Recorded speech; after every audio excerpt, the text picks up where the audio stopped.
គឺគ្រាន់តែជាសំណុំពរប៉ុណ្ណោះសូមមេត្តាកុំបោះបង់ចោលនៅមនុស្សពីរនាក់ដែលស្រឡាញ់យើងបំផុត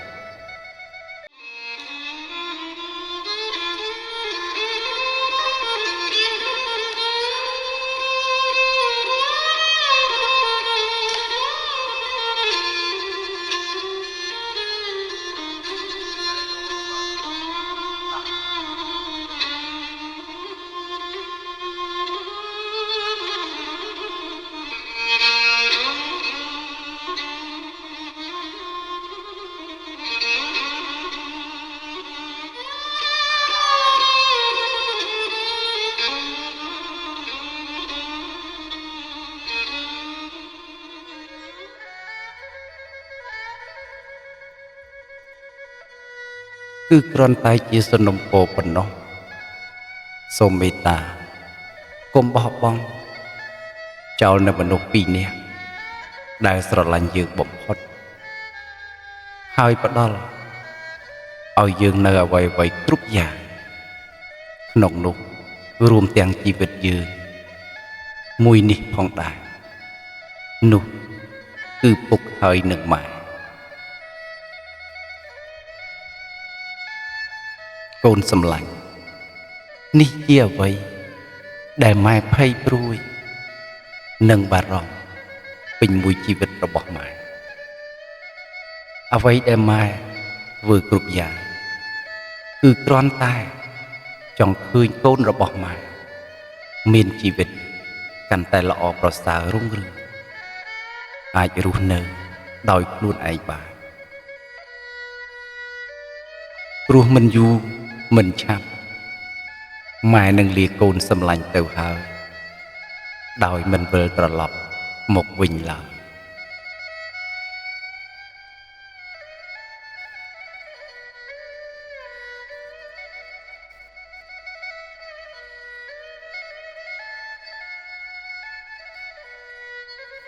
ពាក្យម៉ែ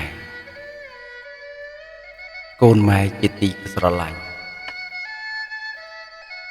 ម៉ែមានពាក្យខ្លះចង់និយាយជាមួយកូនសម្លាញ់ទោះជាម៉ែរវល់យ៉ាងណាក៏កូនគួរតែចំណាយពេលបន្តិចស្ដាប់ម្ដាយព្រោះវាមានសារៈសំខាន់ណាស់សម្រាប់ជីវិតកូនទាំងអស់គ្នាសម្រាប់ម៉ែគ្រាន់តែចង់បំពេញនៅកាតព្វកិច្ចជាម្ដាយល្អរបស់កូនតែប៉ុណ្ណោះជាម្ដាយល្អដែលចង់ឃើញកូនរុងរឿងថ្លៃថ្នូរសុភាពរាបសារជាមនុស្សល្អក្នុងសង្គមនិងទទួលបាននៅភាពជោគជ័យក្នុងជីវិតអ្វីត្បិតម៉ែរៀនមិនបានពងខ្ពស់តែម៉ែបានឆ្លងកាត់នៅរសជាតិជីវិតច្រើនបែបច្រើនយ៉ាងហើយធ្វើអ្វីដែលម៉ែទទួលបានគឺបទពិសោធន៍នៃជីវិតដ៏ពិតប្រាកដមួយម៉ែបានឆ្លងកាត់នៅមាគ៌ាជីវិតនេះមុនកូនដូច្នេះម៉ែបានសម្លឹងឃើញនៅផ្លូវជោគជ័យនិងផ្លូវបរាជ័យនេះច្បាស់លាស់ណាស់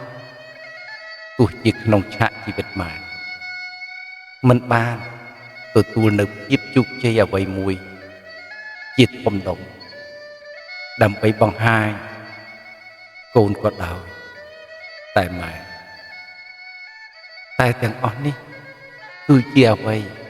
ដែលម៉ែឆ្លងកាត់យ៉ាងហោចណាស់ក៏ម៉ែអាចប្រាប់កូនបានថាផ្លូវនេះល្អកូនគួរដើរហើយផ្លូវនេះមិនល្អកូនមិនគួរដើរដែរម៉ែសូមរំលឹកបន្តិចចុះមុននឹងកូនមានថ្ងៃនេះ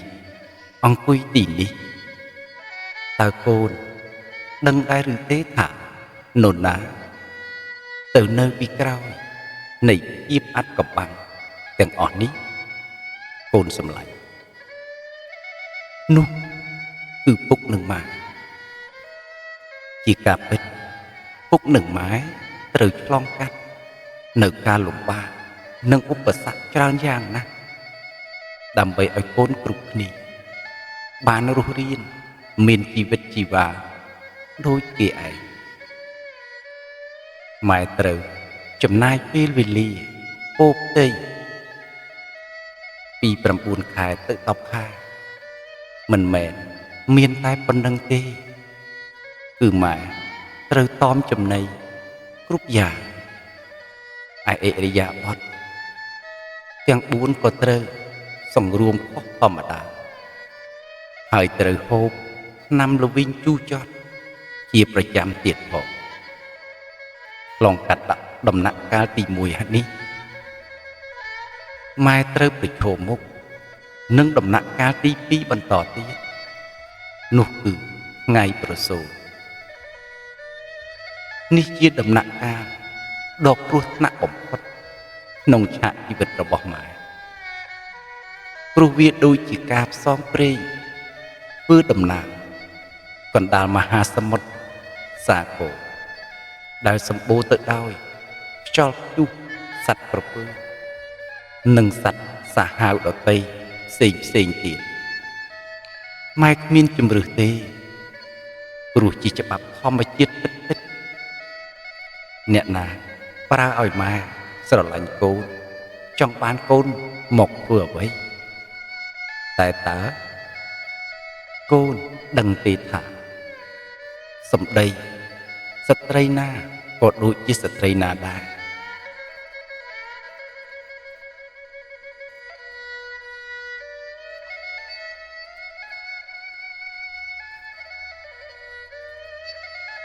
ក្រោយរៀបអាពាហ៍ពិពាហ៍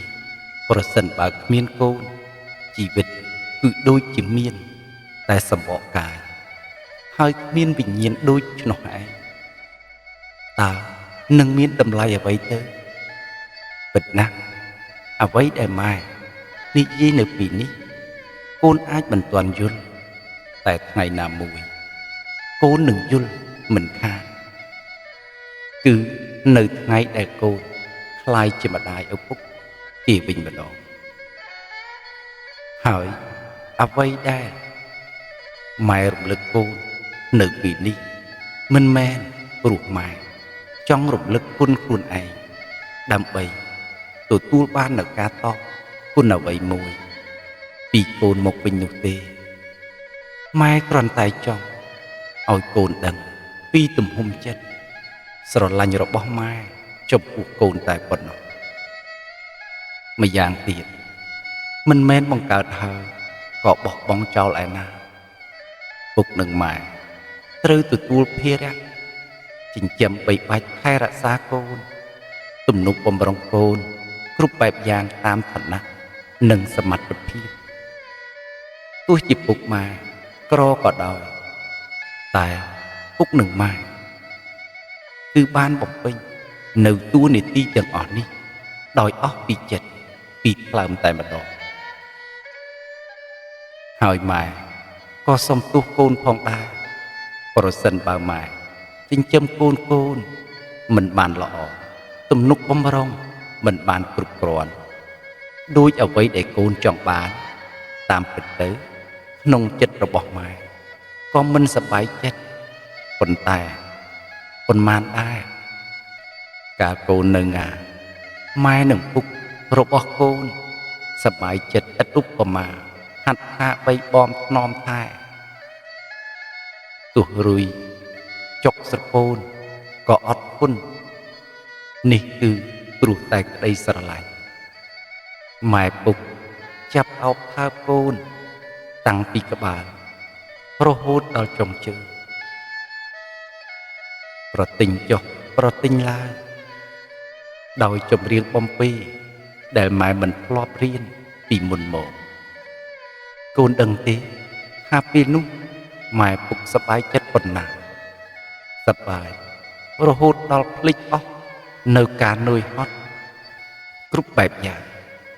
លែងមានការចុកស្រពោន lên chui chắp lên ngồi ngui đê lên miền cái đây chưa chở ủ ruột tai cầm lăng chết cứ miền vật miền cồn xâm lạnh rồi bỏ mãi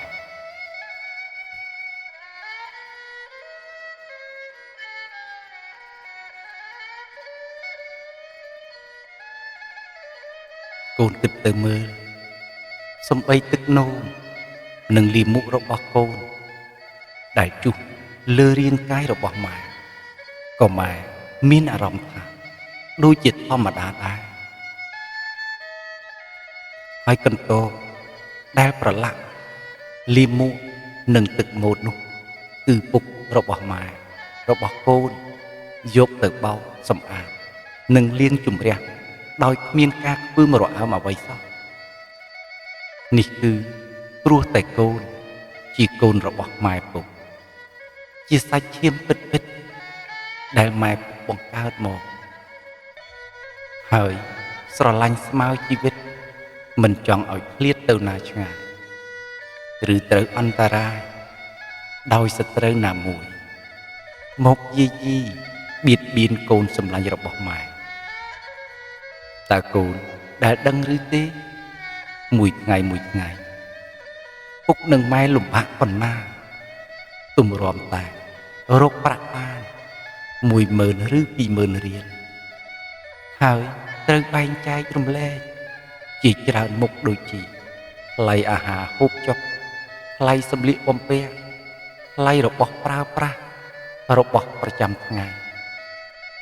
និងថ្លៃចំណាយដទៃផ្សេងជាច្រើនទៀតមានដូចជាបញ្ហាសុខភាពជាដើមហើយអ្វីដែលសំខាន់បំផុតនោះគឺការចំណាយទៅលើថ្លៃសិក្សារបស់កូនម្ដាយទោះជាលំបាកយ៉ាងណាក៏ដោយក៏ម៉ែពេញចិត្តដែរព្រោះម៉ែស្រឡាញ់កូនចង់ឲ្យកូនរុងរឿងដូច្នោះហើយបើកូនអាណិតម៉ែស្រឡាញ់ម៉ែចូលកូនសម្លាញ់ប្រឹងប្រែងឲ្យមែនតើណាកូនមាសម្ដាយទុកថាជាការតបនិងតម្លៃនៃការលះបង់របស់ពុកហើយនឹងម៉ែដែលខំប្រឹងគ្រប់យ៉ាងដើម្បីកូនម៉ែគ្មានចង់បានអ្វីក្រៅតែពីចង់ឃើញកូនមានចំណេះដឹងមានការងារល្អហើយទៅមុខកូននឹងមិនលំបាកដោយពុកហើយនឹងម៉ែទៀតទេ